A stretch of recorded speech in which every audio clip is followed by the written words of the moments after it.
ẹ̀yin èèyàn wa káàkiri gbogbo ibi tí ẹ ti ń wò wá pàápàá jùlọ gbogbo ẹ̀yin ọmọ Yorùbá lọ́kùnrin àti lóbìnrin, gbogbo ẹ̀yin tó jẹ́ pé ọ̀rọ̀ Yorùbá jẹ lógún, mo kí gbogbo yín.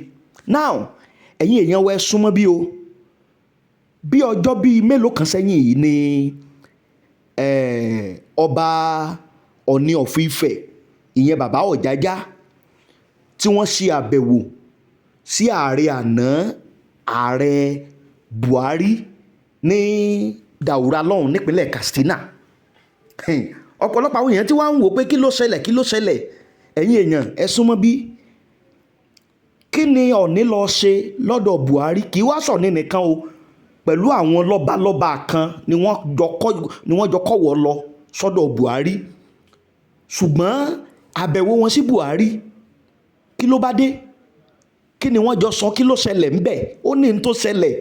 Ṣùgbọ́n ẹ̀yin èèyàn súnmọ́ bí ẹ gbọ́ wìnrìn nínú fọ́nrán èyí tí mo fẹ́ fi hàn yín yìí. Ṣé rí àwa Yorùbá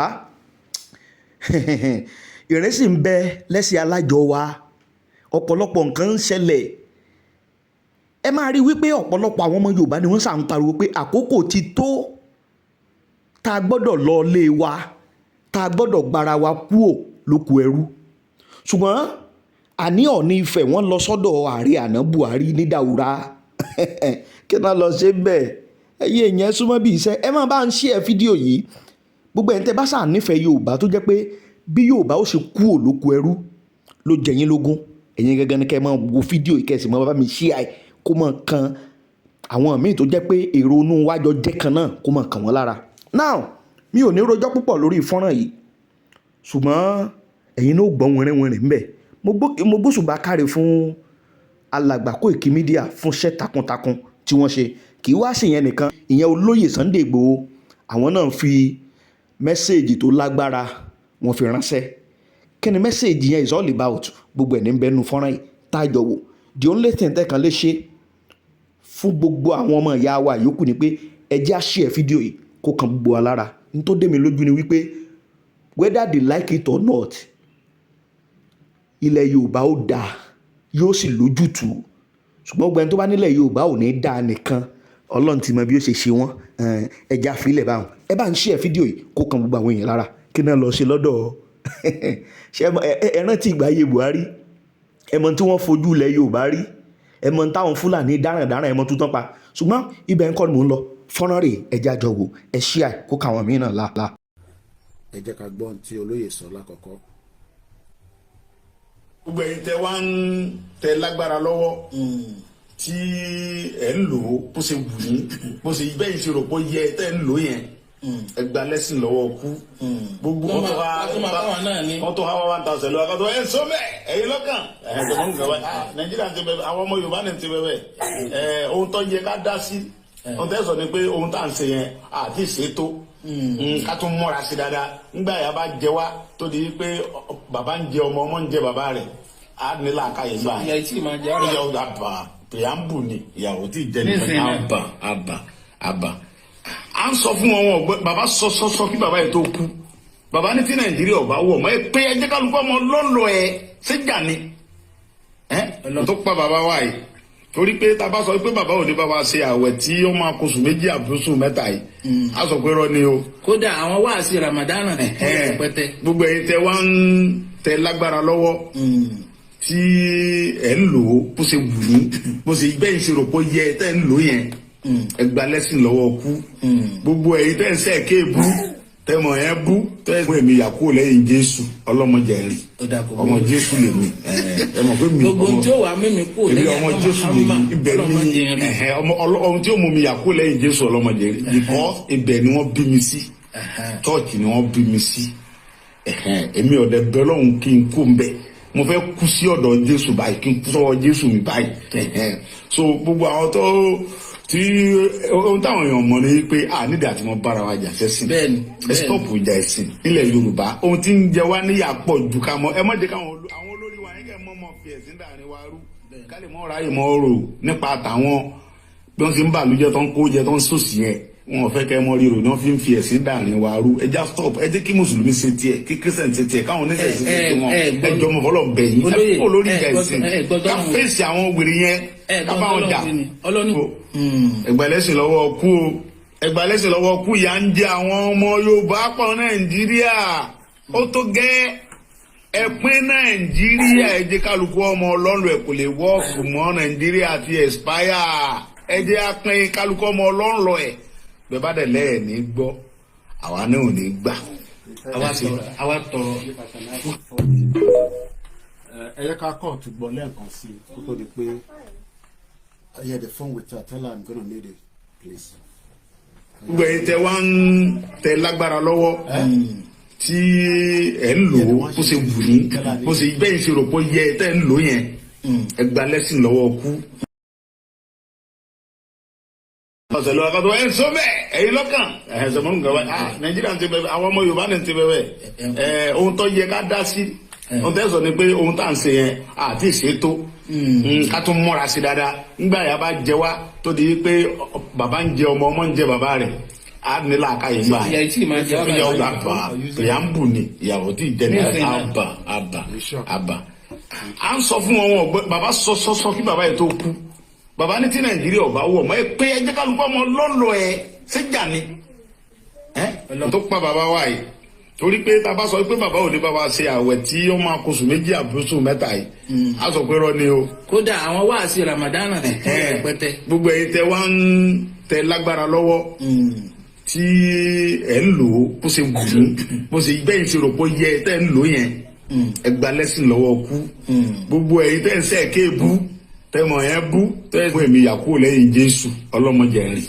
ọmọ Jésù lè mi ẹ mọ̀ pé mi gbogbo tí ó wà mímí kú èmi ọmọ Jésù lè mi ibẹ̀ ni ohun tí ó mú mi yàkó lẹ́yìn Jésù ọlọ́mọdé rìn because ibẹ̀ ni wọ́n bí mi sí church ni wọ́n bí mi sí èmi ọ̀dẹ̀ bẹ́ẹ̀ lọ́hùn kí n kú ń bẹ̀ mo fẹ́ kú sí ọ̀dọ̀ Jésù báyìí kí n kú sọ́wọ́ Jésù mi báyìí so gbogbo àwọn tó tí ohun táwọn èèyàn mọ̀ ní pé ànídìí àti mo bára wa jà sẹ́sìn ẹ stọ́ọ̀pù ìjà ẹ̀sìn nílẹ̀ Yorùbá ohun tí ń jẹ wá níyà pọ̀ ju ká mọ́ ẹ má jẹ́ káwọn olórí wa nílẹ̀ mọ́ fi ẹ̀sìn dàrin wa rú ká lè mọ́ ráyè mọ́ rò nípa tàwọn bí wọ́n ti ń bàlújẹ́ tó ń kó jẹ tó ń sòsì yẹn wọn ò fẹ́ kẹ́ mọ́ ríro ni wọ́n fi ń fi ẹ̀sìn dàrin wa rú ẹja stop ẹ jẹ́ kí mùsùlùmí ṣe tiẹ̀ kí kírísítẹ̀n ṣe tiẹ̀ káwọn oníṣẹ́ ṣe tiẹ̀ wọn ẹjọ́ mọ̀ fọlọ́ bẹ̀yìn ẹ kó lórí ìjà ìsìn ká fèsì àwọn wèrè yẹn ká bá wọn jà ẹgbàlẹ́sìn lọ́wọ́ kú o ẹgbàlẹ́sìn lọ́wọ́ kú ìyà ń jẹ àwọn ọmọ Yorùbá pọ̀ Nàìjíríà ó tó gẹ́ ẹ̀pín Nàìjíríà ẹ jẹ́ kálukú ọmọ ọlọ́run ẹ̀ kò lè wọ́ọ̀kù mọ́ Nàìjíríà ti expire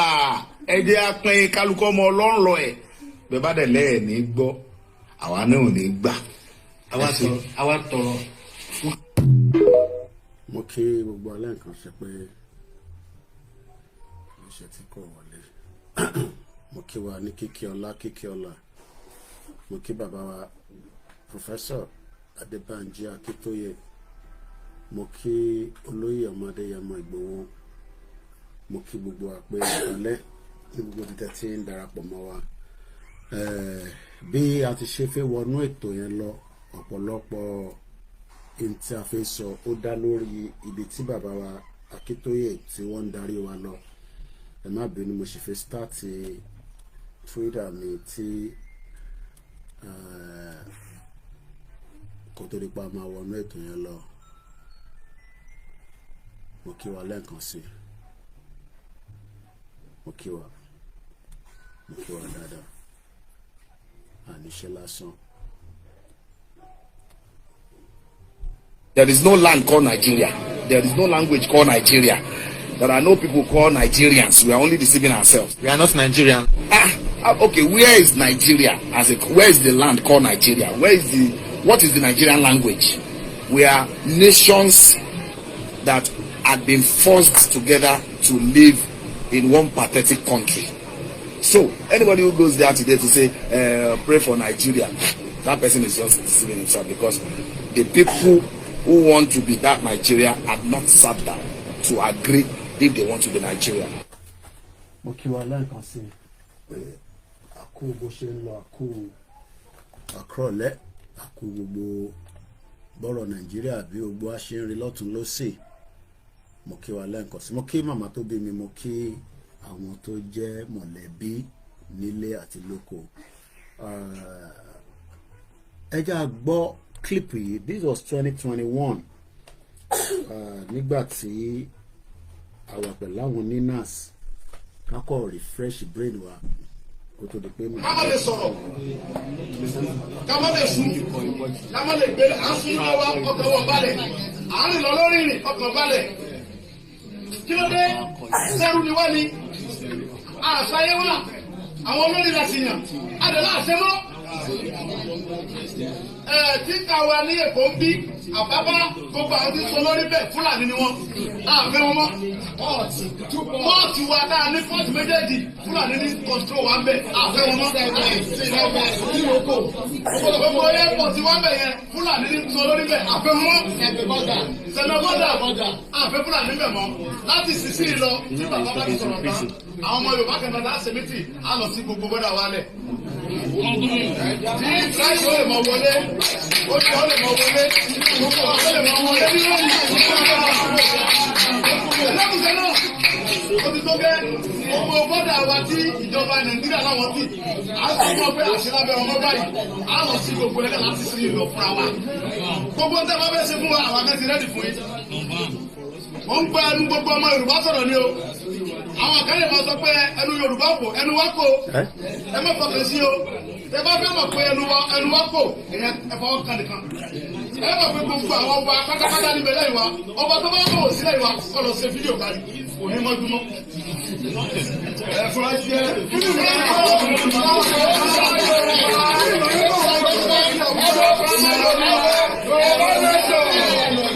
ìmọ̀ràn ní fún gbogbo ọmọ Yorùbá ìyá Haúsá ni wípé ayé ti tó lọ ẹ máa bọ̀ nílé o ẹ máa bọ̀ nílé o ẹ máa bọ̀ nílé o à ń gbà yín nímọ̀ràn pé máa gbogbo ọmọ Yorùbá bẹ nílé Haúsá ẹ máa bọ̀ nílé ìyà tí ń jẹ wá yìí ti tó o gbogbo àwa Yorùbá ẹ má jà bára wa jà ẹja ṣera wa lọ́kàn àsìkò ti tó iye ti yá ẹja ṣera wa lọ́kàn ó ti dẹ́ alága Sunday Adéyẹmọ àríyá Sunday Igboho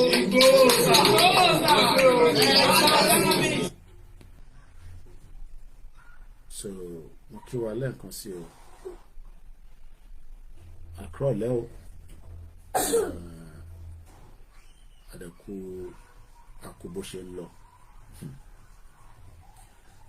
So many things are happening around the world, and the data was showing keep me up to date with so many things that is happening.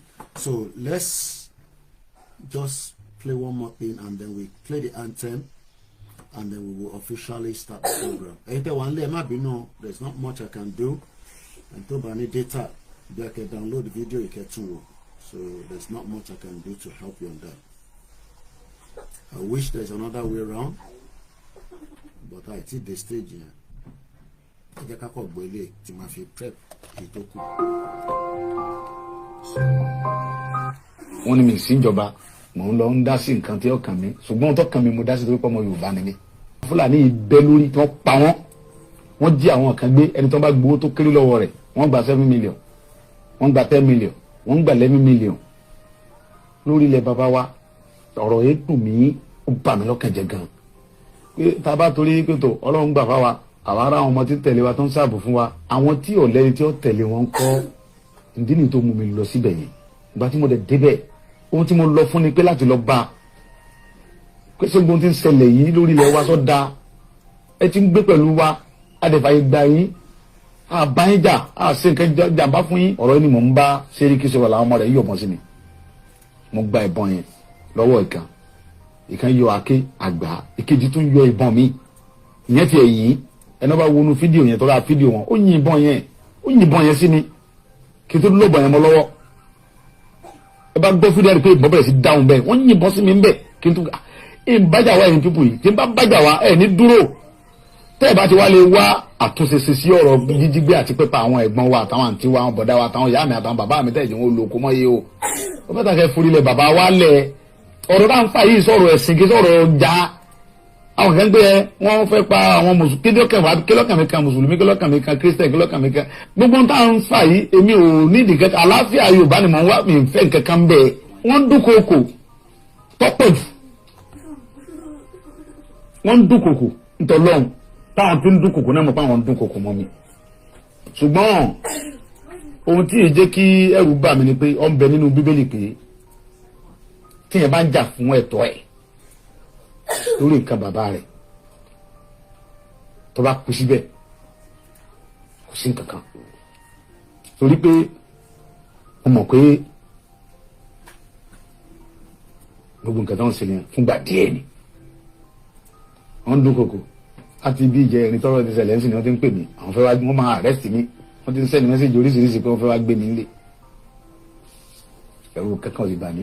gbogbo àwọn ọba tó wà ń bẹ pátápátá inú wọn dùn wọ́n sì fọwọ́ sí pé ìyà tí ń jẹ àwọn etí tó àwọn òfin fúlàní lórí ilẹ̀ bàbá wọn mọ́ pépà ti tó àwọn tí wọ́n ń pa iná làwọn jọba lé lórí tí fídíò sì wà àwọn ọba gan ni wọ́n ń pè mí pé ìyà tí ń jẹ àwọn yìí ti tó àwọn tí wọ́n ń pa àwọn ọmọ àwọn tó ń pa yìí lọ́jọ́ ọ̀la àwọn náà làwọn sì jọba lé lórí ó ti tó bẹ́ẹ̀ kò sí àgbààgbà Yorùbá tínú rẹ̀ òdò sí pé kò sínú àgbà ẹ̀rù ń bà wọ́n náà ni ẹ̀rù ń bà wọ́n bàbá wa ni inú tí wọ́n ní òdùn bí wọ́n ṣe ń pa wá bí Fúlàní ṣe ń jí wa gbé tó ń gbowó lálá lọ́wọ́ nínú ọdún ṣùgbọ́n ẹ̀rù ń bà wọ́n kọ́ bá àmọ́ yọ wọ́n nípò bí tí wọ́n wà ṣé wọ́n yí pé nígbà tí wọ́n ń jí àwọn aráàlú gàngàn gbé tí wọ́n ń pa wọ́n tẹ́nì kankan sọ̀rọ̀ ń bọ̀ ya wọ́n lọ jí ọmọ ọba gàngàn gbé ọmọ ọba tí ń bẹ lórí gàngàn lọ́wọ́lọ́wọ́ wọ́n jí ọmọ bàbá gàngàn gbé fúnra ẹ̀ tó fún kó díẹ̀ bí wọ́n sì gba 4 million lọ́wọ́ bàbá kan tó gbọ́ ọmọ bàbá fún bàbá àwọn Fúlàní torí pé ń bọ̀ ọba ya àyè ti gba àwọn Fúlàní ìdèbí pé wọ́n wá gbé ọba fúnra ẹ̀ nú ààfin wọ́n nìkan lọ kí buwara lọ dáwọ́ jọ àwa Yorùbá sì sùn a sì dákẹ́ a sì sọ̀rọ̀ àwọn bàbá wa dẹ̀ dákẹ́. ibi tá a ti máa mú ètò náà ni ibi tí a ti gbọ́ tí olóyè sọ fún wa pé àwọn ọ̀pọ̀lọpọ̀ tí Fúlàní ṣe bọ́ká tó máa gbọ́ ètò yẹn lọ ẹ jẹ́ ká respect anthem wa. mo rí paper as usual I go through then I put it on my status.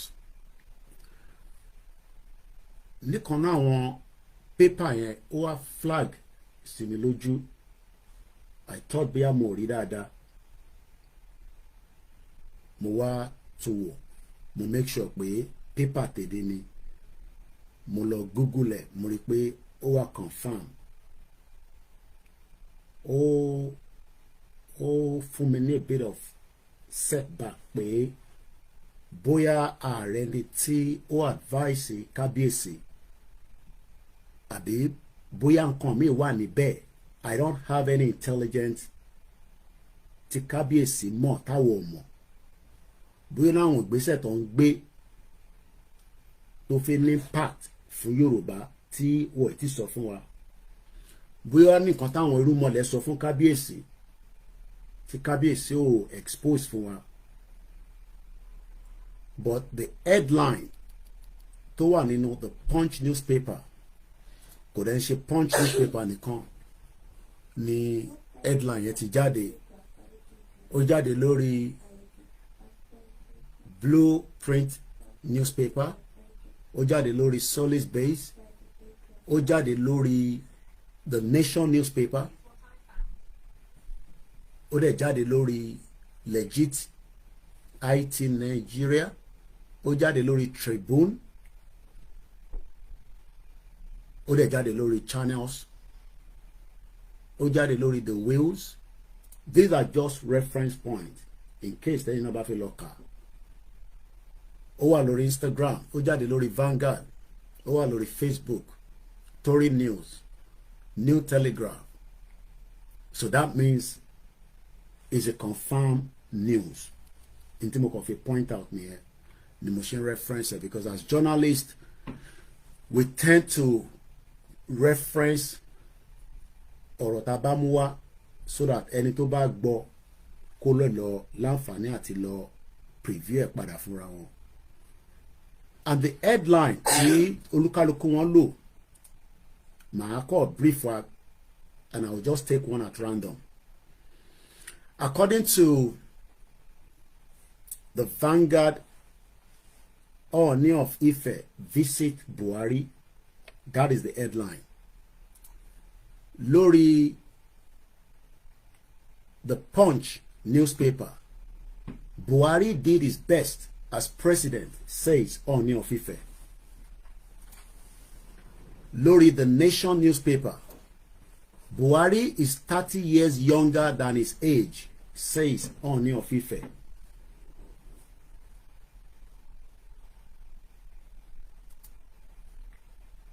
Lórí Legit, why I visited Buhari in Daura, Ooni of Ife speaks after the meeting. Lórí the channels, Ooni of Ife visit Buhari in Katsina. So òun lẹ ti gbọ́ yẹn pé kábíyèsí láǹfààní àti gbéra ní palace nílé Ifẹ̀. Wọ́n wọ plane, because I'm sure he did not drive, because the road is very risky. Kí kábíyèsí máa gbé mọ́tò káàkiri torí ọ̀nà yẹn tó rẹ́rìsì pọ̀ níbẹ̀. Ọ̀rẹ́ ni jí kábíyèsí gbé láti ṣe Dubai. So kábíyèsí gbé plane lọ, and òun ló fi jẹ́ káwa rí. Tó bá yẹ pé wọ́n lọ tí a rí, ó ṣeé ṣe ká lè máa ṣe program báyìí. I'm going to first start pẹ̀lú Ọọ̀ni ní right láti lọ bá Buhari bóyá bí àwọn kábíyèsí wa ti sìn tí wọ́n fi palace sílẹ̀, bóyá bẹ́ẹ̀ náà ni Sultan of Sokoto ṣe lọ bá Buhari. I don't know, but ẹni tó bá ní information pé bí a Sultan náà ti lọ kí Buhari, ẹ lè reference ẹ, mo lè Google ẹ náà. But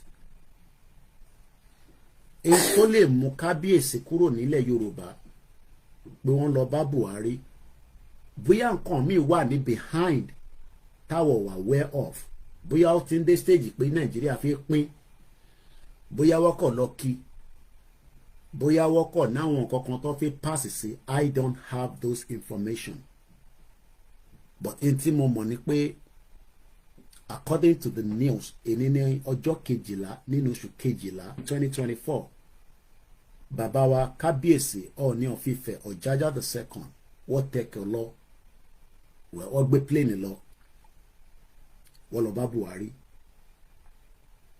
Ntọ́ bá Buhari sọ àdébẹ̀, but ẹ jẹ́ ká kọ́kọ́ remind kábíyèsí bóyá wọ́n lè máa wà wẹ́ẹ̀ pé Buhari tí àwọn lọ báyìí, gẹ́gẹ́ bí a ṣe mọ̀ nínú àwọn nǹkan tí a ti fi ṣe program lọ́pọ̀lọpọ̀,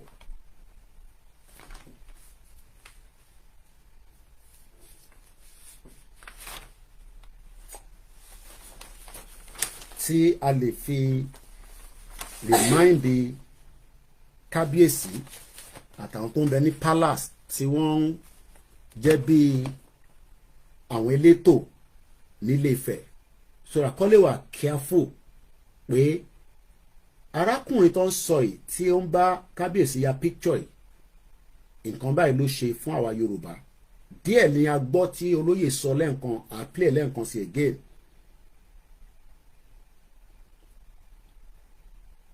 Ẹ jẹ́ ká mú láti bíbá. Èdè Gẹ̀ẹ́sì la máa fi ka ilé yìí, a lè ka lédè òyìnbó.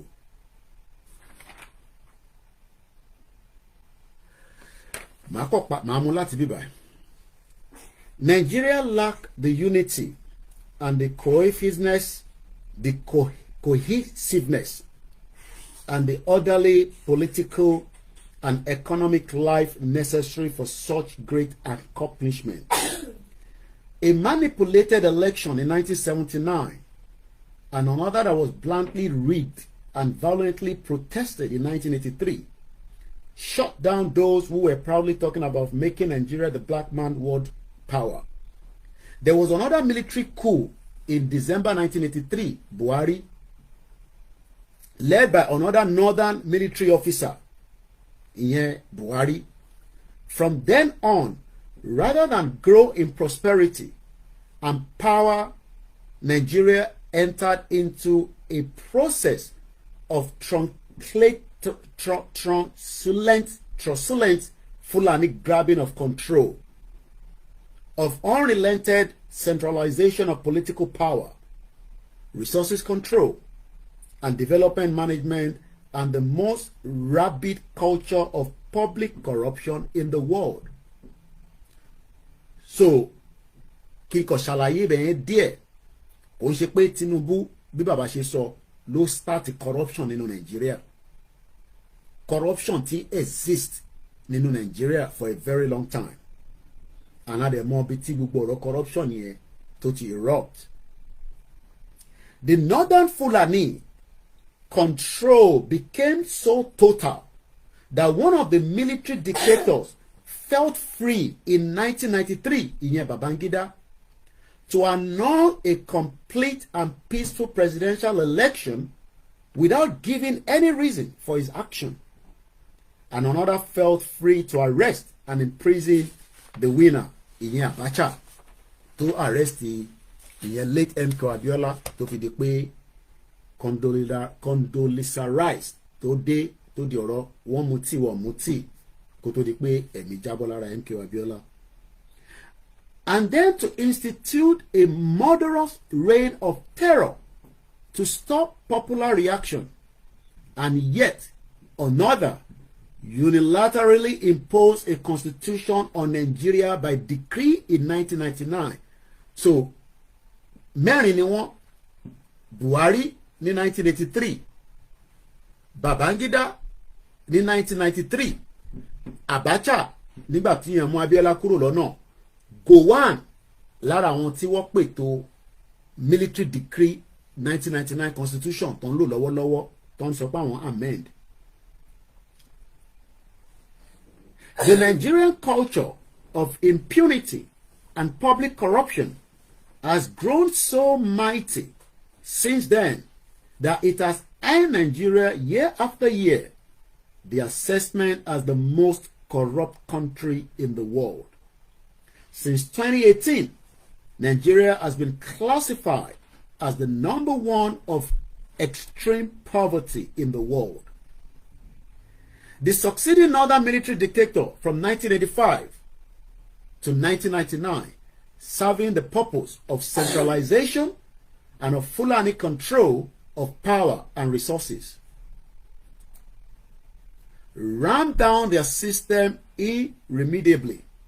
In spite of Nigerians' hundreds of nationalities, Nigeria lost federalist direction and became simply a country under complete control of the central government, firmly controlled. Now, it is not so because Tinubu ló wà in power. So, if we're talking about this, nígbà tí Buhari wà ní power àti àwọn tó wà before Buhari kó tó di pé Tinubu gbàjọba ní 2023. Nigerian central government became an instrument for managing not Nigeria's development, but for managing Nigeria's titanic and complex culture of public corruption.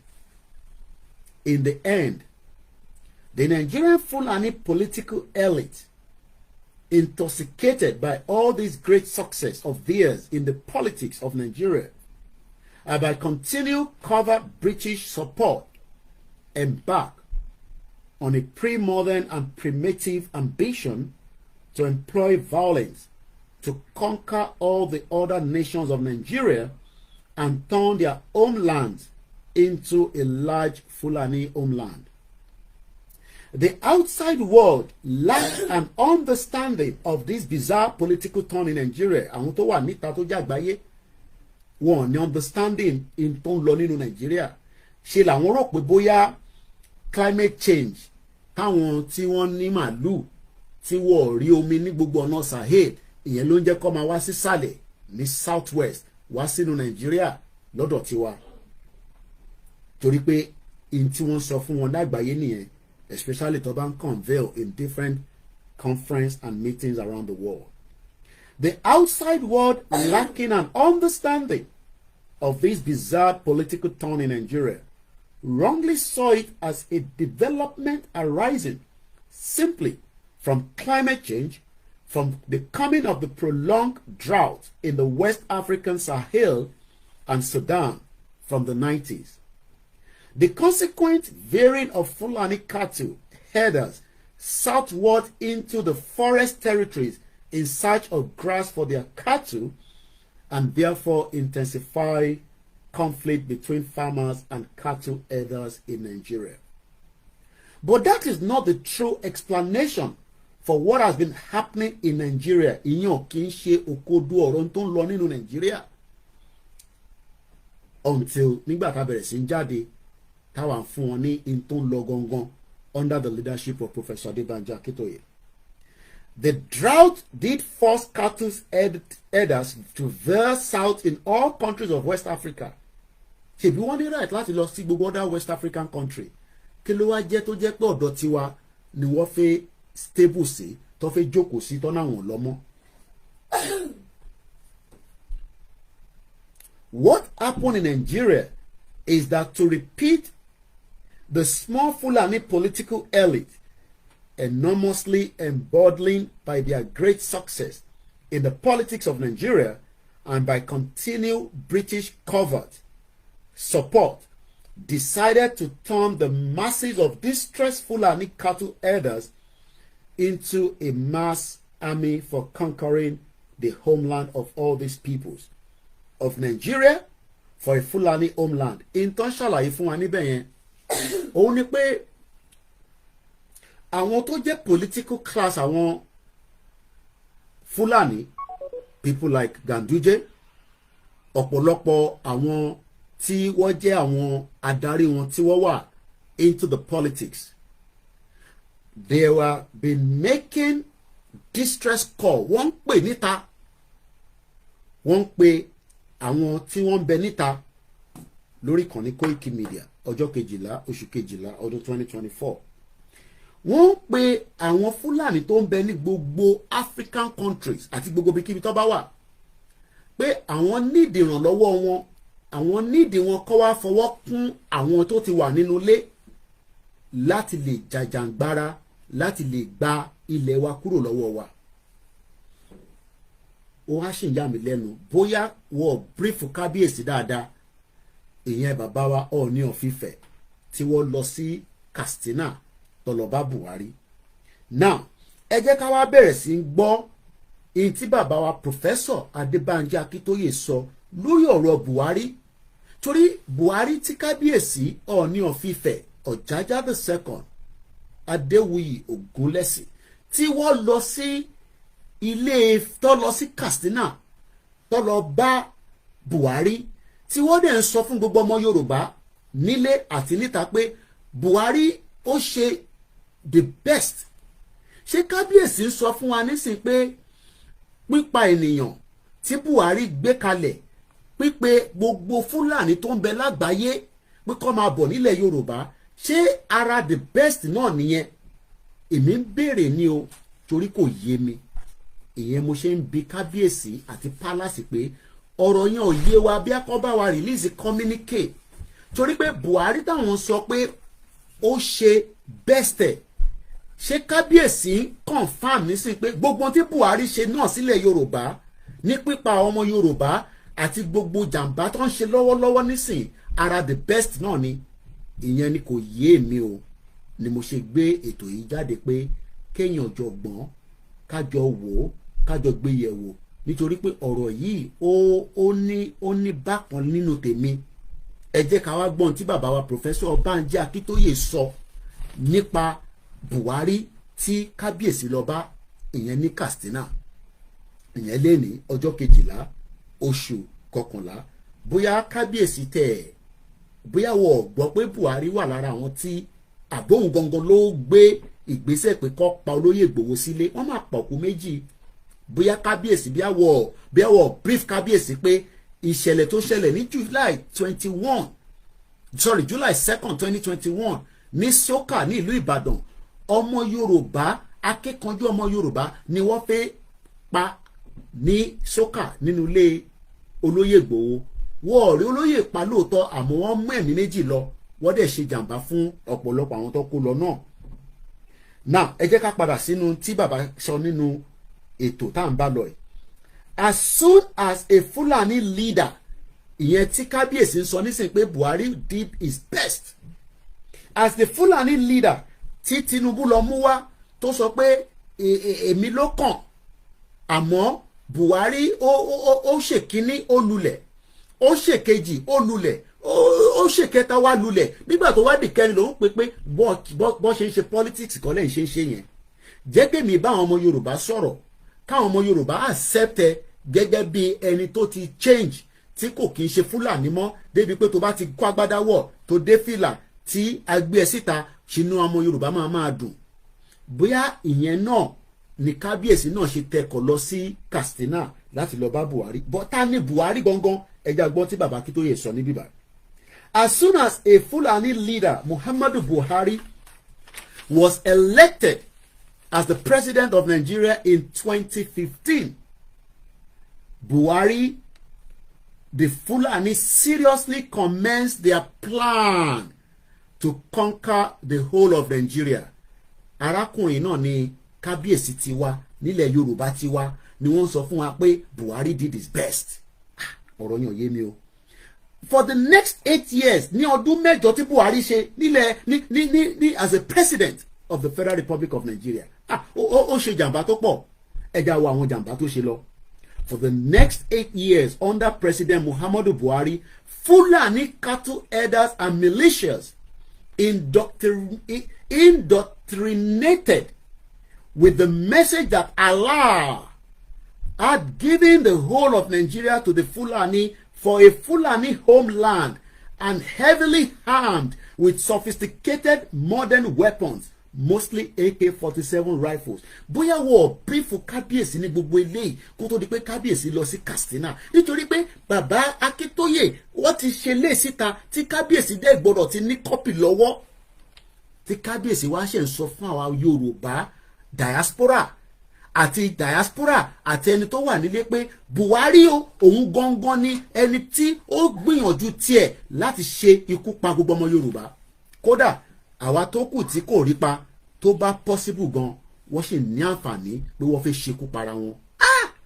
ọ̀rọ̀ yìí ó gbọ́ mi lórí ọ̀rọ̀ tó ń dùnyàn lọ́kàn ní là ń sọ yìí ó torí pé kò yé mi látàárọ̀ mo wà confused látàárọ̀ torí kò yé mi rárá torí pé tí kábíyèsí ń lo Buhari did his best ṣé tó bá jẹ́ pé Buhari bá pa Oloye Igboho náà bí kábíyèsí ṣe máa ń do the best náà nìyẹn àbí torí pé kò rí olóyè pa lọ́ọ́ ṣe ń sọ àwọn 29 ẹ jẹ́ ká kà tó kù tán bàbá wa sọ fún wa pé ìgbà tí Buhari débẹ̀ gangan ni wọ́n ṣe wá establish the Fulanization agenda tí gbogbo èèyàn dẹ̀ rí lójú àwọn tó rí àwọn expert rí àwọn tó tẹ̀ support Buhari bí àwọn Ọlákúnlé Ọláwùnmí àwọn yẹn sọ pé nígbà tí Buhari nígbà tó fẹ́ fi jẹ́gbọ́n àwọn làwọn lọ sí Amẹ́ríkà gbogbo ẹ̀ láti gbọ́ àní láti tó ẹ̀ máa play fídíò yẹn wọ́n ní àwọn làwọn lọ sí Amẹ́ríkà àwọn làwọn sọ fún FBI pé ẹ jẹ́ kí Buhari ṣe ó ti change èèyàn dáadáa ni Buhari náà ní kábíyèsí wa lọ bá ní Katsina pé Buhari èèyàn dáadáa ni. They spread out all over the south and the middle belt. Ikú pọ̀ rẹpẹtẹ tá lè máa sọ wọ́n pa àwọn kábíyèsí kọ̀ọ̀kan àbẹ́ ti gbàgbé ọba Ifọ̀n wọ́n pa àwọn kábíyèsí mélòó wọ́n lọ sí Oǹdó ní Ọ̀wọ̀ ní gbogbo oríṣiríṣi ọ̀nà ìyẹn àwọn tí kábíyèsí ń sọ fún wa nísìnyí pé èèyàn dáadáa ni Fúlàní Buhari so Fúlàní Buhari yẹn bí ó yàtọ̀ sáwọn tó wà nínú igbó tó ń pààyàn. Spread out all over the south and the middle belt of Nigeria. Destroying or burning farms. What destroyed? Farmstead. Mọ̀ tán pé farmstead. Bí yàn bá ṣoko tán gbogbo àwọn nǹkan tó ká nínú oko yẹn wá kó síbì kan wá débẹ̀ wá fún màálù wọn jẹ wá ṣoríṣiríṣi. And villages. Uprooting and destroying root crops. Gbogbo oṣù tó bá gbé sílẹ̀ wá gé wá fún àwọn màálù wọn jẹ. Burning tree crops. Killing farmers and farmers. and killing women. Wọ́n pa ọ̀pọ̀lọpọ̀ àwọn màmá. Killing children. Wọ́n pa ọ̀pọ̀lọpọ̀ ọmọ tó ń lọ sí iléèwé tó ń lọ sí school. Kidnapping countless people. Tí ẹlòmíì wà nínú àhámọ́ ọba ẹ̀ àfi kélédùmarè kò yọ. Eléyìí ni kábíyèsí wa lọ sí Katsina, wọ́n wá ń sọ fún gbogbo ọmọ Yorùbá pé Buhari did his best. So gbogbo eléyìí náà ara best tí Buhari ṣe náà nìyẹn, torí pé Buhari ló wà lórí oyè for 8 years. Fún ọdún 8 ni Buhari fi wà lórí oyè ní gbogbo jàǹbá yìí ṣẹlẹ̀ nílẹ̀ Yorùbá. Kábíyèsí dẹ̀ jẹ́ kó yé wa nísìnyí pé ó try, kódà ṣèbí wọ ẹ̀tẹ̀ tí ì ṣe tán wọ́n sì ń ṣiṣẹ́ lọ lọ́wọ́lọ́wọ́. Ọ̀rọ̀ yẹn ó le díẹ̀ o. Ẹ jẹ́ ká continue. President Buhari administration never said a word against this Fulani outrage. Kò lè sọ̀rọ̀ because wọ́n ní nígbà Lamadesina Buhari wá sí Ìbàdàn, kò lọ sọ́dọ̀ Olúbàdàn, ó lọ straight sọ́dọ̀ governor. Ó ní àwọn Fulani tẹ́ ń ṣe jàǹbá fún yẹn, ó ní kẹ́ ṣọ́ra, kẹ́ yé ṣe bẹ́ẹ̀. The same Buhari ni bàbá wa kábíyèsí wọ́n sọ fún gbogbo ọmọ Yorùbá àtàwọn Nigerians pé ẹ jẹ́ ká tẹ̀ka díẹ̀ nínú nǹkan tí kábíyèsí sọ nígbà tó lọ sí Katsina. The Ooni of Ife Ọba Adéyẹyè Ògúnwùsì on Thursday tèmi 12/12/2024 commend former President Muhammadu Buhari for his effort bí Fúlàní ṣe ń pa wá tó ń gé wa lórí tó ṣe gbogbo oríṣiríṣi jàǹbá during his tenure as the president of Nigeria. Ṣé ẹni pọ́rọ̀ yẹn le díẹ̀? Mo bẹ̀ gbogbo ẹ̀yin tẹ́ máa gbé broadcast yìí, mo wá bá kábíyèsí jà o, ẹ má ṣì mí gbọ́ lálẹ́ yìí o. Mo kàn wá béèrè pé ṣé gbogbo tí Buhari ṣe táwa rí yìí náà ara tí kábíyèsí sọ pé the best ni. Má gbé program yìí kò ní Koiki àti Ilé Ifẹ̀ ń jà o. Ẹ gbọ́ mi dáadáa, máa flag show yẹn ni o. So I am saying it now. Èmi àti kábíyèsí a ní wàhálà kankan o. Journalist ni mí, in tí kábíyèsí sọ èmi náà wá gbé wá, mo wá fi wo ìtí bàbá Akíntóyè sọ, mo wá ń try láti level ẹ̀, mo wá ń present ẹ̀ ni o. Ẹ jẹ́ ká continue. In a statement that was shared, that means pé statement jáde lẹ́yìn ìgbà tí kábíyèsí ṣe gbogbo tó ṣe tán lọ́hùn, wọ́n release a statement. The monarch ìyẹn the Ooni of Ife Ọba Adéyẹyè Ògúnwùsì ti Ilé Ifẹ̀ kò pé méjì, ti Ilé Ifẹ̀ kò pé méjì, ẹyọkan ẹ̀ náà ni. Mo kí bàbá mi lẹ́kìtì, ẹ má kí n máa kí torí ọ̀rọ̀ tá à ń sọ ó wà very important, but mo rí yín níbẹ̀. The monarch made a remark during a 2-day courtship. Kò tẹ́ ẹ ṣe ọjọ́ kan ní kábíyèsí máa lò níbẹ̀. That means pé kábíyèsí kúrò nílé Ifẹ̀ wá lọ́jọ́ méjì ní Katsina. Remarks during a 2-day courtship visit to the former president at his country home in Daura, Katsina. Ṣé Buhari ti wá kí kábíyèsí lẹ́yìn ìgbà tó kúrò lórí oyè? Èmi ò mọ̀. Ṣé Sultan of Sokoto ti lọ kí Buhari? Ẹ jọ̀ọ́ ẹ bá ń fi sínú comment section ẹ̀yin tẹ́ bá bí ẹ rí fídíò yẹn tẹ́mi ò rí. Ṣé Sultan of Sokoto ti lọ kí Buhari lẹ́yìn ìgbà tí Buhari ṣe tán ní orí oyè ní 2023? The visit statement said provided an opportunity for a meaningful discussion between a revived monarch and a former president on key issues essential to Nigerian continued development. So kábíyèsí accept pé continuity Nigeria ó ṣeéṣe pé ó sì lè wà lọ́wọ́ Buhari. Ọ̀rọ̀ yóò yé mi. Kábíyèsí lọ bá Buhari ní Katsina, wọ́n wá ń sọ fún àwa pé fún ìdàgbàsókè Nàìjíríà, fún kí Nàìjíríà sì lè ní àwọn áwùháwù tó ń bẹ láàrin wa pẹ̀lú bó ṣe pa wá, pẹ̀lú bó ṣe bí Buhari ṣe ṣọdún 8 àìsí kápọ́n tó ṣe oríṣiríṣi jàǹbá tó pe gbogbo àwọn Fúlàní tó ń bẹ káàkiri gbogbo àgbáyé pé kó máa bọ̀ Nàìjíríà. Kábíyèsí wa ń jẹ́ kó yà wá pé ẹ̀yin ọmọ Yorùbá ẹ má wọrí o, ẹ má fòyà. In tí mo torí ẹ̀ lọ bá Buhari òun ni pé àwọn key issues, kí ló ń pè ní key, àwọn nǹkan tí ó ń fa háwùháwù tí Yorùbá fi sọ pé òun fẹ́ kúrò nínú Nàìjíríà, tí àwọn Biafra náà tẹ̀tí lọ́n ti wọn, káwọn Arẹwà náà máa lọ, gbogbo háwùháwù yẹn ọmọ Fúlàní yẹn la máa wá lọ bá, òun ló máa wá ṣàlàyé fún wa bá ṣe máa ṣe gbogbo ẹ̀ tó máa létò tá a máa fi wà nínú Nàìjíríà. Ti continuity Yorùbá sì máa wà nínú Nàìjíríà láti Ilé Ifẹ̀, ìyẹn bàbá wa tí wọ́n gbé gbogbo ilẹ̀ Yorùbá sórí, táwa ọmọ wọn wá ń pariwo pé Yorùbá nation no going back. Ọ̀rọ̀ yẹn ó kù díẹ̀ kò yé mi. Ẹ jẹ́ ká continue nínú statement yẹn. Kábíyèsí ní àwọn wà delight, ìyẹn bàbá wa Ọba Ògúnwùsì noted that Buhari appear to be in a remarkable high spirit nígbà táwọn lọ bá, pé kódà ibi táwọn bá Buhari, kódà ẹ̀mí ẹ̀ gbogbo nǹkan ẹ̀, kódà wọ́n ní Buhari tẹ̀ tí wá younger ju ti tẹ́lẹ̀ lọ by 30 years. Kò yé mi o. The statement quoted, èmi kọ́ ni mo tí wọ́n sọ jáde nígbà tí wọ́n ríra wọn lélẹ́yìí o. The statement quoted the monarch as saying Buhari is now 30 years younger right now. Pé ọlọ́wọ́ jọjọ ni ó ti dọmọ kókó, kò dàgbà mọ́, ó ti wà 30 years younger. Reflecting not only on his affection for the former leader, ìfẹ́ tí Ọọ̀ni ní sí Buhari, wọ́n ní kọjá bẹ́ẹ̀. Ní ọdún mẹ́jọ tí Buhari ṣe, tí à ń ka gbogbo ẹ̀sùn tí Buhari, President Buhari administration never said a word against this Fulani outrage, and the federal agent, ọlọ́pàá sọ̀rọ̀, military sọ̀rọ̀, DSS dákẹ́, mostly ignore the widespread of agony and death.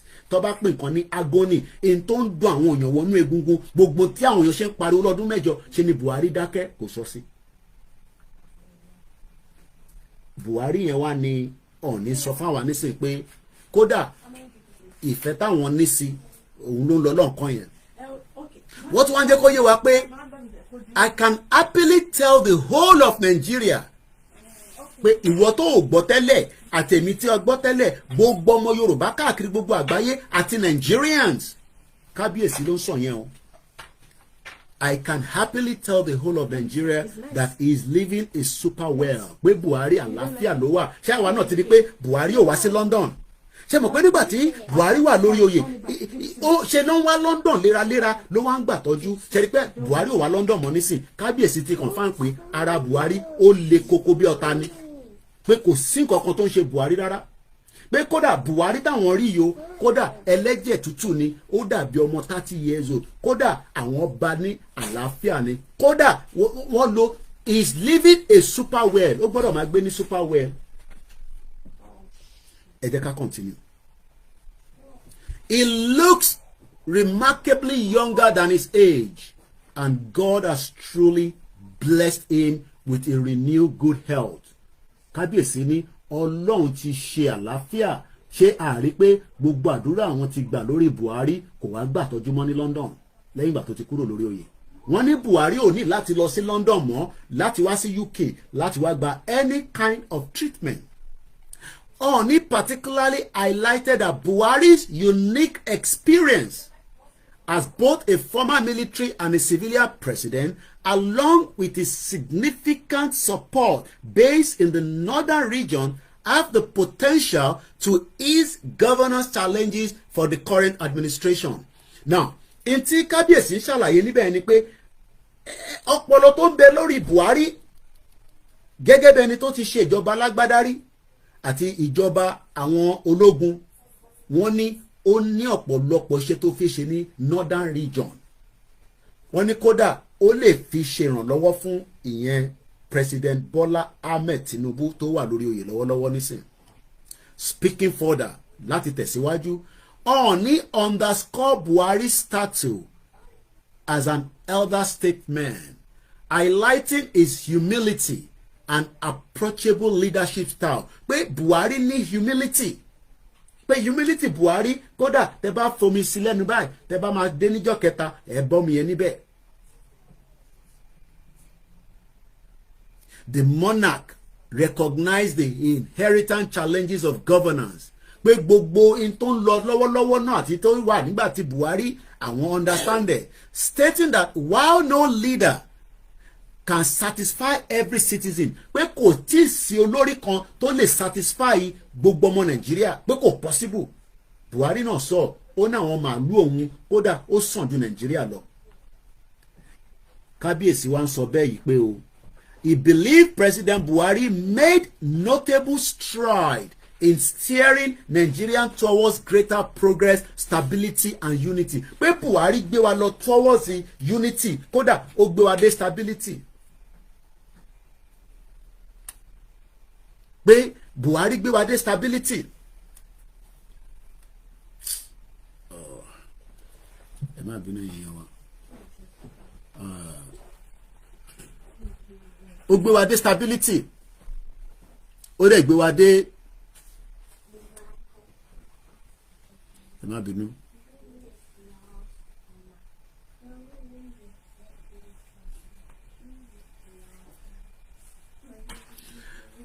Ó gbé wa dé stability. Kódà Buhari fún wa ní unity.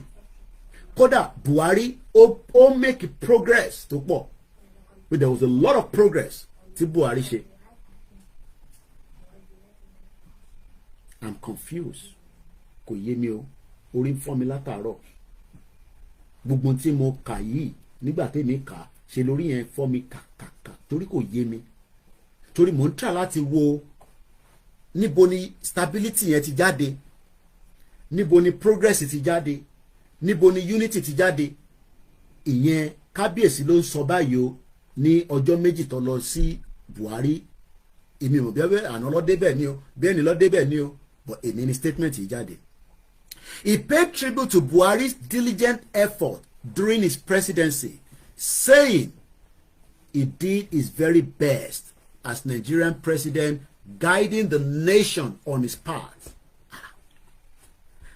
Kábíyèsí Ooni of Ife ń sọ fún gbogbo ọmọ Yorùbá tí ọmọ Yorùbá lèmi ń bá sọ̀rọ̀ lọ́wọ́lọ́wọ́ nísìn pé Buhari tarí yẹn kódà ó gbìyànjú tiẹ̀ tó ń ṣe kékeré kódà wọ́n ní Buhari ṣe gbogbo ó ṣe bẹ́ẹ̀bẹ́ kò sí tó ṣe tán wọ́n ló ṣe ọ̀pọ̀lọpọ̀ iṣẹ́ wọ́n ní kódà ó darí Nàìjíríà débi pé tá bá ń wo Nàìjíríà báyìí kódà ó ní máa sọ pé ó fẹ́ kúrò ní Nàìjíríà torí pé Buhari ṣiṣẹ́ lẹ̀ fún Tinubu tí Tinubu náà ń tò lọ́wọ́lọ́wọ́ báyìí.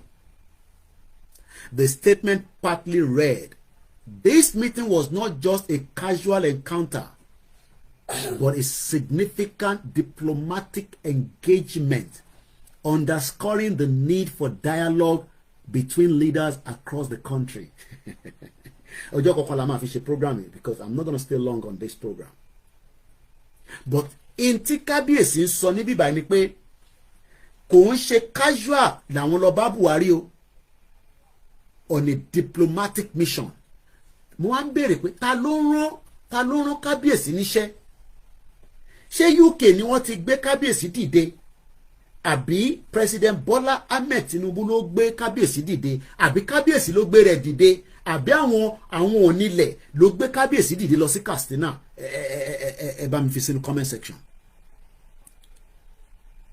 Wọ́n ní this meeting was not just a casual encounter, but a significant diplomatic engagement, underscoring the need for dialogue between leaders across the country. Pé àti bàbá Akíntóyè tó náà fẹ́ kúrò ní Nàìjíríà, bàbá Akíntóyè má kúrò ní Nàìjíríà, wá dialogue pẹ̀lú Buhari.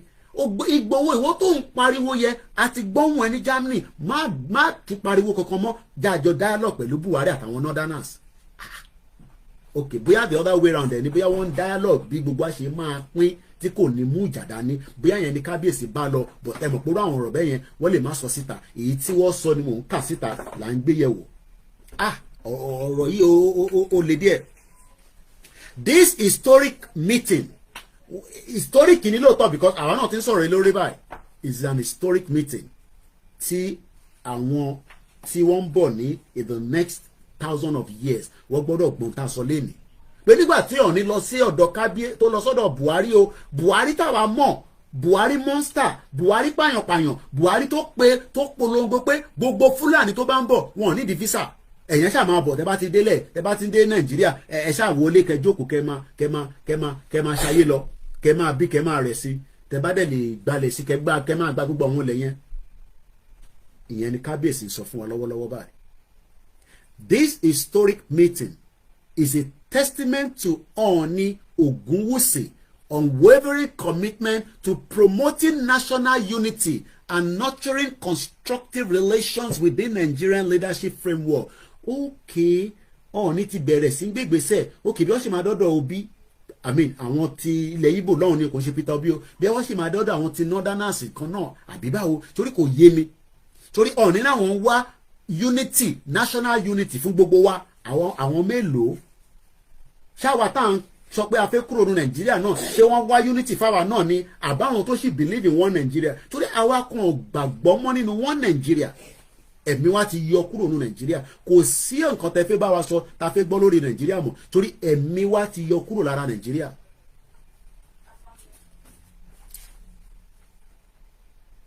This historic meeting is a testament to Ooni Ogunwusi's unwavering commitment to promoting national unity and nurturing constructive relations within Nigerian leadership framework. During his visit, the monarch expressed the fundamental reason for his trip to check on President Buhari's well-being after more than a year since his departure from the presidency. Ìfẹ́ tí Yorùbá náà ní nìyẹn, ara ìfẹ́ ta ní tó kó balẹ̀ Yorùbá náà nìyẹn. Máa kí wọn, máa gbà wọn lálejò, òun la ṣe wà níbi tá a wà lénìí. He emphasized the importance of maintaining strong connection with Nigeria's leader, believing that these relations are essential for cultivating a more unified nation capable of fostering growth and prosperity for all its citizens.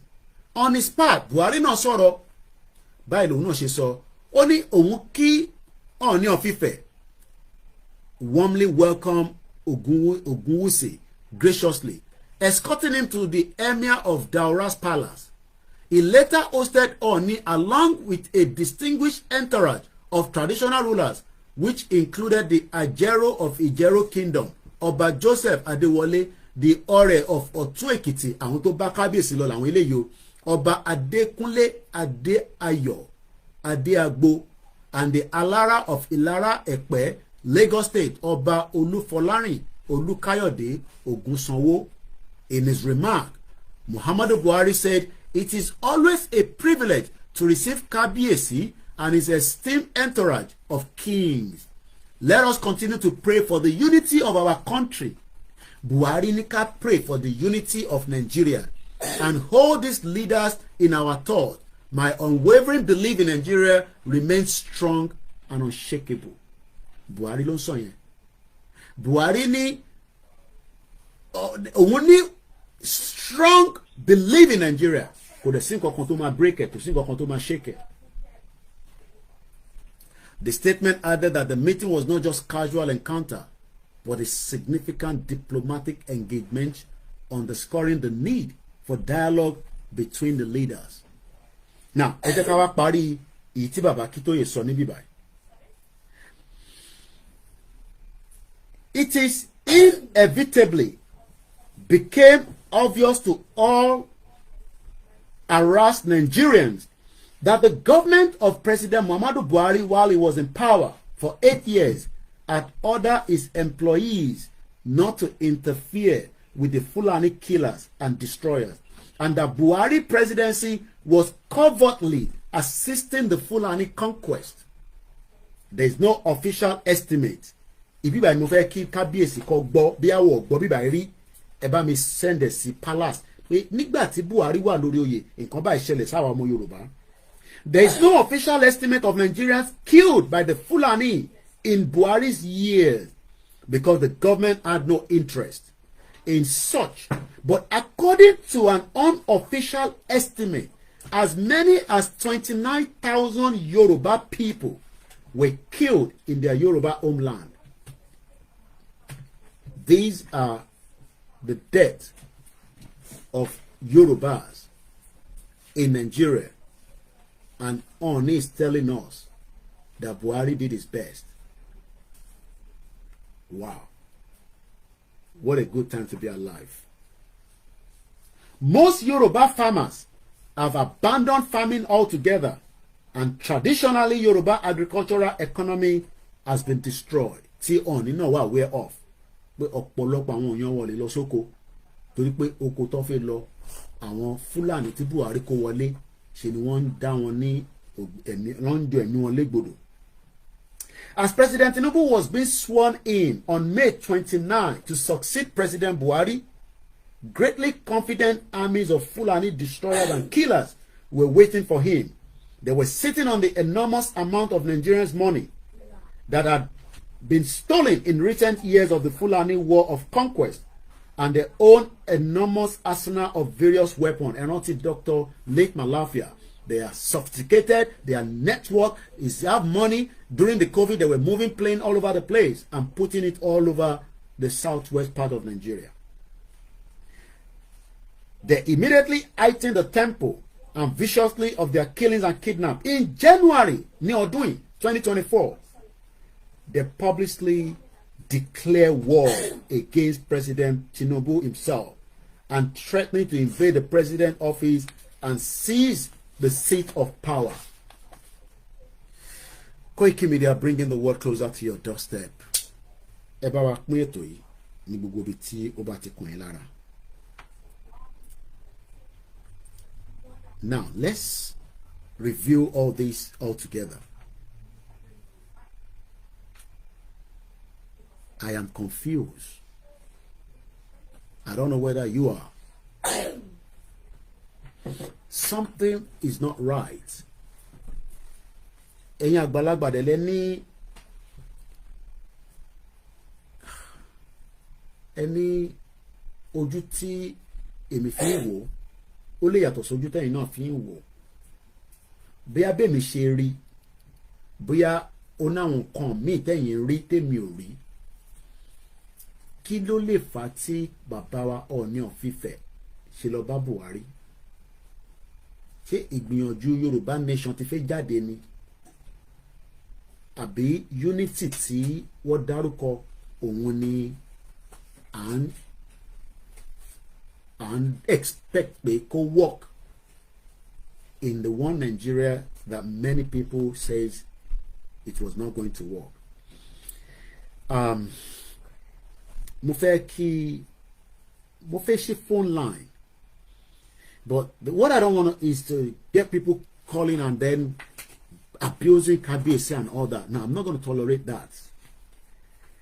Tí bá ra àwọn tí wọ́n lè pè tí ẹ lè control anger yín, tí ẹ lè control bó ṣe react sẹ́yìn náà, I might take one or two calls.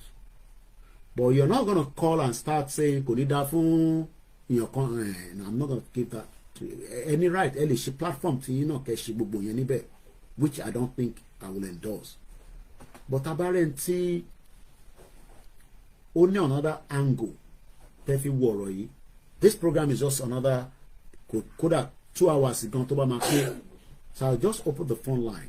It's not a long program. Mo ní any reason want to come out today at all. Because media is expensive. But Yoruba nation tagbe dání ó ti fún wa ní too much privilege to think that tabako ti tan camera ká jáde ká sọ̀rọ̀. No. But we will not give up. But taban jáde tá ń sọ fáwọn èèyàn wa pé the media is needing support. Táwọn èèyàn dey talk people be it's not their concern, it's not a business. Then maybe sometimes we should just go back on our round table. Káwo bá wa ṣe fi raise owó tó dẹ̀ ní wá látọ̀dọ̀ politician, tó dẹ̀ ní wá látọ̀dọ̀ àwọn tí wọ́n máa compromise the movement yìí. Because it looks like our people doesn't want to support this platform, to make it do the best it wants to do. Bí ó ti sú yín, bí ó ti rẹ̀ yín. And now it's understandable. So maybe for now we will have to work out how do we raise money to support the team. Because àwọn èèyàn sọ̀rọ̀, wọ́n sọ̀rọ̀ òwe, wọ́n sọ this. Àwọn kankan wà táwọn lè sọ tẹ́mi ò lè sọ in terms of everybody has their own intellect. Ajáde ní àná, I complain pé we are struggling, and we are really struggling to support all these things that we have to work with. But apparently, mo dúpẹ́ lọ́wọ́ ìyá wa kan, she sent 50,000 naira. Out of gbogbo ìtẹ̀wò program here, only one person responded. But it's okay, I understand. I understand pé ó ti sú yín, gbàtẹ́ pé mo wá gbéyàn wá torí ẹ̀ ti fọ́, tẹ́sẹ̀ ń dùn. Ṣèbí Yorùbá nation ni ìbá máa sọ Yorùbá nation lọ. it's okay. Bí àṣà bàbá Akíntóyè, bàbá yẹn máa ń sọ̀rọ̀ kan pé kò sí nǹkan tẹ́ lè ṣe tẹ́ lè frustrate òun kúrò lára Yorùbá nation. No. What we will just do is that we will continue our program and our education on the awareness. But kí ọ̀kọ̀ọ̀kan máa sọ fún mi pé jọ̀ọ́ la fi declare o. I don't want to hear all that on this platform. Ẹjọ́ la máa declare yẹn, you have the right to go and do your declaration. Tó bá lè dúró de bàbá Akíntóyè àti Ìgbòho. Kí ọ̀kọ̀ọ̀kan máa ti bá wa sọ̀rọ̀ yẹn. What we are going to continue to do on this platform is just awareness, because we are not officially ready. Tẹ́ bá dẹ̀ sọ pé ti ready, you can do it. But as far as I'm concerned, we are not officially ready. That's all I can say. So I'm going to take a couple of calls. And like I said, we only have 30 minutes for calls. And then the last 20 minutes, I will appreciate everyone so that we can move on. I've just done the audio. So audio here will be sent out. And then let's take this call. Please only call if you can control your emotion. I would just block you straight away. I've warned you. Comment. I've seen all the comments. I'm not going to read them out because I'm not here to disrespect the king.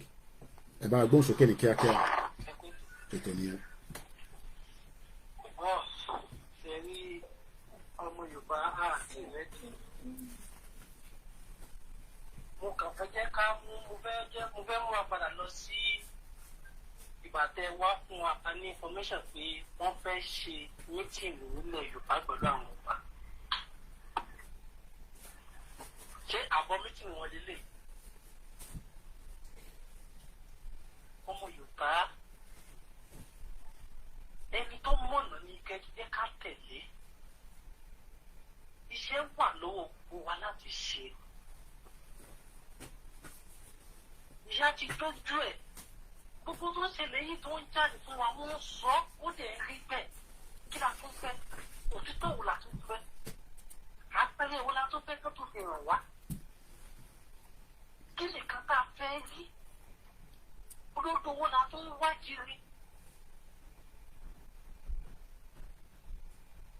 Wọ́n náà fẹ́ ṣe ẹ̀sìn ilẹ̀ Yorùbá.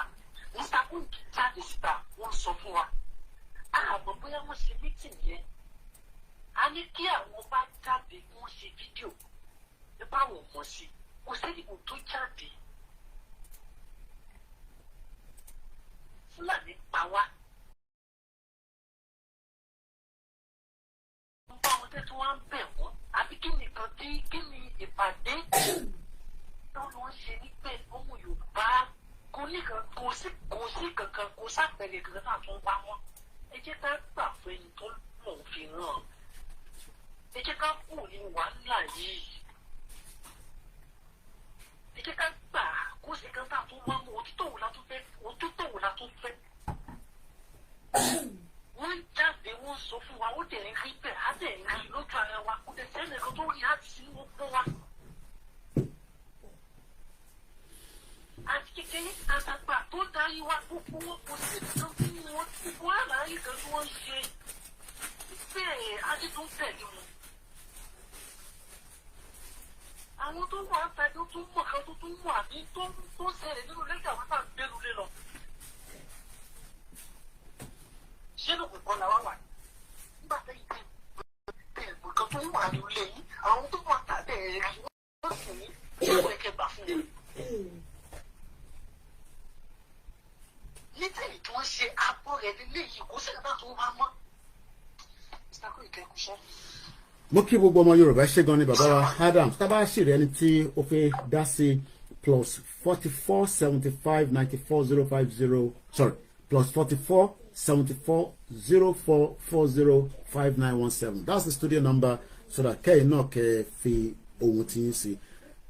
This program will go for a couple of days. I will continue to put some analysis around it. I'm still digesting what was behind it. Kí ló wà behind it? Ìjẹ́ nǹkan wà ta ní láti establish tí kábíyèsí ní láti establish pẹ̀lú wa lórí visitation ní lọ́sọ́dọ̀ Buhari. Kí ni kábíyèsí wọ́n try láti project tí ọmọ Yorùbá ní láti understand. kí làwọn ìgbésẹ̀ tí kábíyèsí gbé yìí tí àwọn kan tí wọ́n kọ síta because kò tí sẹ́ni denial pé kábíyèsí ò lọ so kábíyèsí was there but the question is what is the true reason behind it ta ló rán kábíyèsí níṣẹ́ ṣé Britain ni ṣé Tinubu ni àbí àwọn lọ́balọ́ba all these are questions that we will need to answer with time but ẹ jẹ́ ká gba call ilé tó tún bọ̀ yìí like I said please do not disrespect the king on this platform hello caller ẹ bá gbóhùn sókè. Hello, Kogi Media. Is that Kogi Media? ẹ káàbọ̀ sórí ètò yes you are. Ẹ ṣé gan. ẹ bá mute tẹ fi ń gbọ́ mi nulẹ̀ ẹ mute tẹ fi ń gbọ́ mi nulẹ̀ yẹn sà ìtẹ̀ ń gbọ́ mi nulẹ̀ ẹ mute yẹn lè máa wo screen ẹ kàn mute ẹ mọ́lẹ̀ sà. Kò ní sórí kò ní rẹ̀ yìí. àmì sà ẹ bá wa mute tẹ fi ń gbọ́ mi dáàdì nínú ilé sà ẹ mute tv yẹn because ó ń echo padà wá sínú gbọ́. Kò ní sórí kò ní rẹ̀ yìí o. mo ń dá yín lóhùn àṣẹ Èdùmàrè. Olúwa máa wà pẹ̀lú yín. àṣẹ dáàdì. Ààbò Ọlọ́run máa wà lórí yín. àṣẹ o. Ṣé rí ọ̀rọ̀ ti àwọn lọ́balọ́ba ẹ̀? bẹ́ẹ̀ ni sà. Ẹ jẹ́ ká pa tiwọn tì. Ọlọ́run ló fẹ́ ṣe iṣẹ́ yìí. Ọlọ́run náà ju gbogbo wọn lọ. okay. Who are the others? ọ̀dà. They are just human beings. okay. Ẹ ká forget nípa àwọn ọba ẹ̀. ọ̀dà. Oníkàkú àpò wọn náà ń jà fún. okay. They don't care about Yoruba. I'm an Ife man. àgbọ̀yé sà. And I belong to Ojaja family. okay. Ẹ fi òun lẹ̀. Sẹ́rí ẹ̀yẹ ká gbàgbé wọn. okay. Àdúrà ni ká máa gbà. Torí Ọlọ́run ti parí iṣẹ́ lórí ilẹ̀ Yorùbá. adúpẹ́ fọlọ́run. Bó bá jẹ́ ẹni mẹ́wàá ló pẹ̀lú bàbá Akíntóyè àti bàbá wa Sunday Igboho àtẹ̀yìn pàápàá tẹ̀sí takuntakun yìí. Ọ̀pọ̀ èèyàn kan ló mú ìlógún. Ọ̀pọ̀ èèyàn ló mú ìlógún. Ogun tọ́lọ̀ tó líìdì ni. okay. Ibi ń bá àwọn ọba wọn bá tẹ̀ fọwọ́ sí náà wá fẹsẹ̀ sí. Tọ́lọ̀ ń bá fọwọ́ sí ńkọ́. ọ̀dà bẹ́ẹ̀ ni. Kò lè ṣeéṣe. okay. Ẹ jẹ́ ká fa àwọn ọba yẹn lẹ̀. okay. Nígbà tó bá máa yá òru ọjọ́ kan gbogbo wọn á yà wọ́n lẹ́nu nígbà tó lọ́n bá fẹ́ ṣiṣẹ́ iṣẹ́ bá parí. ọ̀dà. Ó lè di rẹ́dí láti parí iṣẹ́ láìpẹ́. okay. Àwọn àgbààgbà wa àgbà rere bàbá Civil Adébánjí Akíntóyè. Àgbà rere Sunday Adéyẹmọ Igboho. ọ̀dà. Àtẹ̀yìn náà pàápàá àgbà ní. ọ̀dà. Torí ẹ tó bá sọ pé kí Yorùbá kó má ṣe ẹrú àgbà ní. ọ̀dà. And then fàdúrà ràn yín lọ́wọ́ every night. ẹ ṣé gan ni we really appreciate ẹ ṣé gan ni sà. Ọlọ́run àdé gbàdúrà wa. àgbẹ̀yìn akalẹ̀ ẹ ṣé gan ni dáàdì we grateful. Àṣàṣeyọrí ẹ fi wọ́n lẹ̀. ọ̀dà. Èmi àṣà kòkòrò àṣà tó inú kúlẹ̀ mi máa ṣá sínú wọn. ọ̀dà. ọ̀dà. Ẹ fi wọ́n lẹ̀. okay. Èmi mọ̀ pé Ọlọ́run ló lìdí iṣẹ́ yìí o. àgbọ̀yé sà. Ọlọ́run àdé máa ràn yín lọ́wọ́. àmì Jésù Kristi. Ìyanu Ọlọ́run máa ṣẹlẹ̀ ní ayé. àṣẹ Èdùmàrè. Gbogbo ẹ̀dẹ̀ẹ̀dẹ̀ tó wá. Ìwọ̀nba tá a bá rí náà a máa fi ránṣẹ́ sí. ẹ ṣé gan ni sà we grateful. àmàrè yín bá. What does so far like me some 2 weeks ago mo fi 30 pounds sínú. ẹ ṣé gan ni we are grateful. bàbá tẹ̀ ń rí àwọn tó bá tẹ̀ ń fún wa ní £1 ní gbogbo àwọn numbers tó ń wò wá àtàwọn tó ń tún wa wò láwọn platform tó kù gbogbo ẹ̀ á tètè jọra wọn so àtẹ̀lódì tó pọ̀ káwọn èèyàn kọ́ pull together ni so ẹ ṣé gan ni sà mo dúpẹ́ lọ́wọ́ yín ẹ̀ẹ́dẹ̀ kó làákàyè ẹ ṣé gan ni dáàdì. Ọlọ́run ló máa ṣe. ọ̀dà ẹ ṣé gan ni. Ọlọ́run àdé ṣiṣẹ́ ẹ̀dógún. àmín Ẹ̀fọ́ mọ́lẹ̀ ẹ má tẹ̀ kíkẹ́ ìgbà àwọn ọba yẹn. ẹ mọ̀ pé a lè rírú program báyìí dáàdì ká má gbé wá sí torí àwọn ọmọ Yorùbá náà fi mọ tó ń lọ ẹ mọ̀ pé orí platform tiwa yìí a gbọ́dọ̀ jẹ́ káwọn èèyàn mọ̀ so lóòótọ́ intention yẹn náà ìyẹn náà mo ṣe ní ilé àbá ilé Ifẹ̀ jà kò sẹ́ni kankan tó ń bá lè Ifẹ̀ jà akọ̀wá gbé ọ̀rọ̀ yẹ̀ wò ni ẹ ṣé gan ni ọ̀dà ẹ ṣé gan ni sir àmì sir thank you so much we are very grateful ẹ ṣé gan ni daddy thank you so much ẹ ṣé gan ni sir ọ̀rọ̀ àníyàn gbogbo ẹ̀ náà la máa ṣe ọ̀dà sir ẹ ṣé gan ni daddy ká tún gbé kọ́ọ̀lù ẹlòmíì thank you so much mo tán kí ọba wa dá ṣe ṣe gan ni ẹ̀yin tẹ́ fẹ́ pẹ́ ṣe sùúrù mo ti rí fídíò láti fi páàkì ọ̀rọ̀ tá à ń bá bọ̀ láti òwúrọ̀ nígbà tí a gbọ́rọ̀ yẹn kalẹ̀ ẹ ṣé gan ni dáàdi o fún kọ́ọ̀lù tí ẹ bá wa dá sí we are very grateful ẹ ṣé gan ni ẹ lè bá mi disconnect lọ́dọ̀ yín lọ́hùn torí mo tẹ̀ rojú tẹ̀ mọ́ ẹ̀yin tẹ́ ń pẹ́ ṣe sùúrù ẹ má ti pè wọlé ẹ já gbọ́ ẹni tí wọ́n sọ níbí báyìí lórí ibi tí kábíyèsí ti bá gbogbo wa sọ̀rọ̀. Buhari had urged traditional rulers to step up and work closely. ẹ̀yin tẹ́ ń pẹ́ ṣe sùúrù mo bẹ̀ yín ẹ má ti pẹ́ ṣe sùúrù.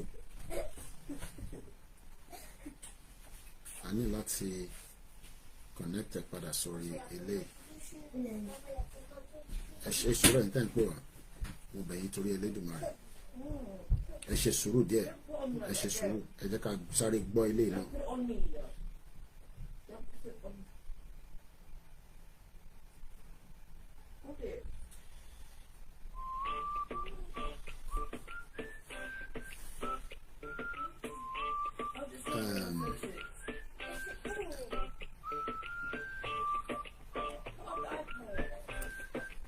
ẹ̀yin tẹ́ ń pè wá ẹ fún mi ní few seconds ẹ jẹ́ ká play video yìí mo bẹ̀ wá ẹ jẹ́ ká play video yìí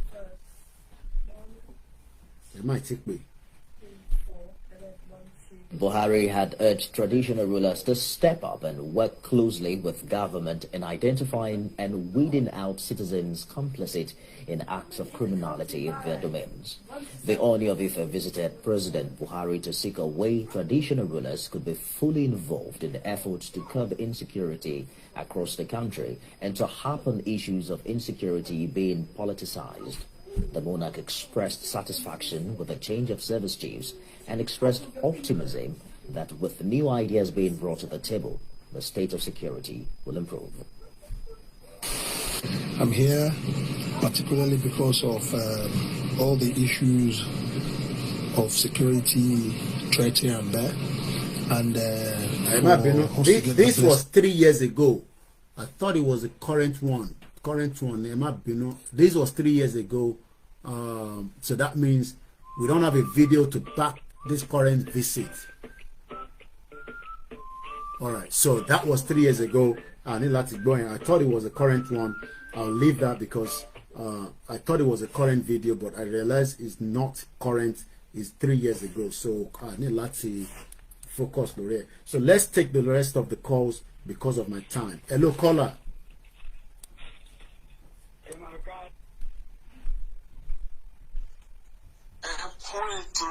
Ètò ni ẹ sà.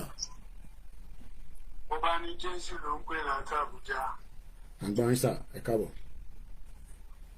Ẹkú àìsàárẹ̀ okú èkejì. Àwa ni. Ẹkú àìsàárẹ̀ o, ẹkú ìdòdìmú o. Ẹ ṣé gbọ́dọ̀ sà. Àdúrà mi ni wípé òun sún yín kò ní rẹ̀ nínú. Ṣẹ́dúnmọ́rẹ́. Gbogbo wa tá a fọkàn sí wípé yóò ṣe é ṣe ló dẹ̀ ṣe ṣe níṣojú ẹ̀mí gbogbo wa. Àmín.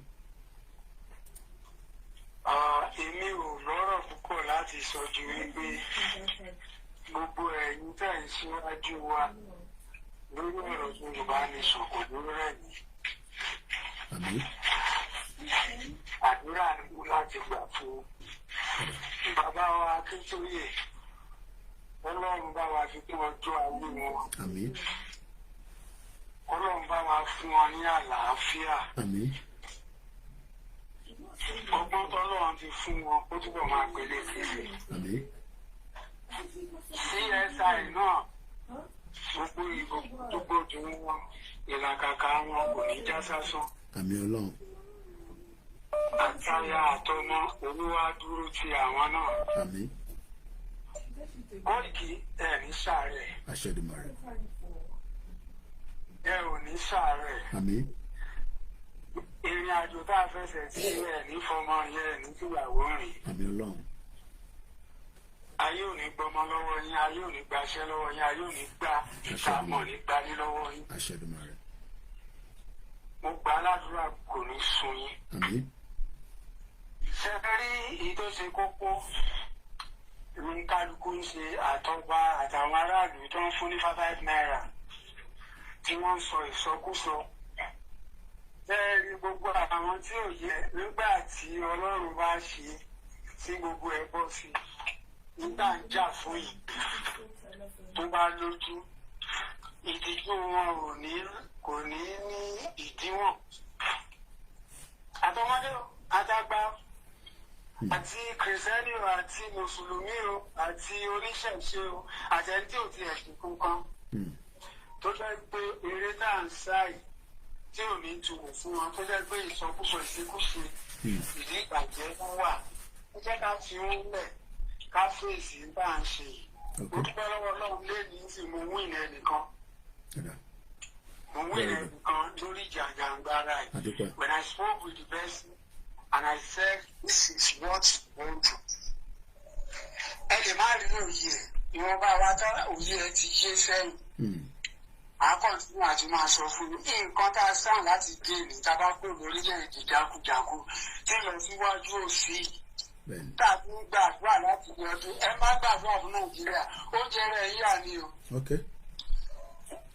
June 30, 2021 lèmi ti sọ àdúrà gbígbà fún Nàìjíríà àdúrà tí mo gbà ká pín ìrọwọ́rọsẹ̀ láì jagun. láìpẹ́ láì jìnnà. Tí ò bá dẹ̀ tá a bá pín ní àìmájagun náà ogun náà ìgbà tó bá yá yóò ṣẹlẹ̀ àwọn tá a bá máa kú àkú àwọn tó bá máa kú àkú. That's just the truth. Torí agbésèjì kan tá à ní lè gba òṣì mọ́ra tọ́lọ́ adé la ọ̀nà àbáyọ tá a fi máa gba ara wa sílẹ̀.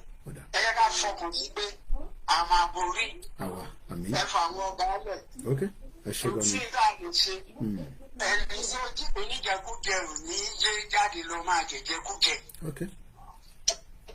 Ibùn nínú ẹbí a nírú àwọn èèyàn bẹ́ẹ̀ kò sóúnjẹ tẹ́ ẹ lè sì nílé tó lè yó wọn. Àbíjọ́ bá sì tún lọ ọ̀tá tí wọ́n lọ jẹun ìbájọ́ ọmọdé ìbájọ́ àgbà.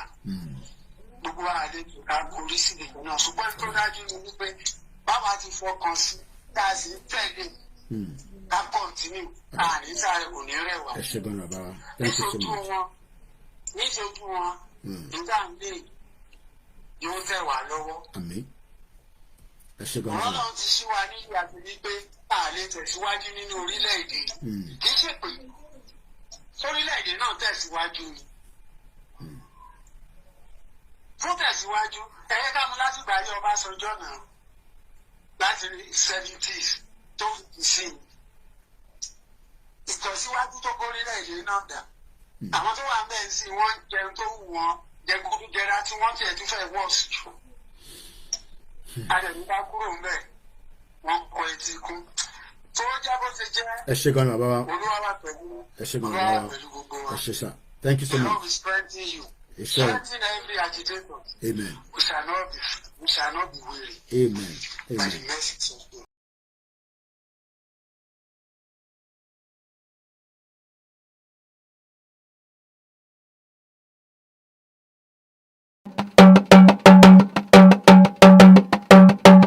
Àràbà TV, ojú wa tó lé, ojú wa tó kó.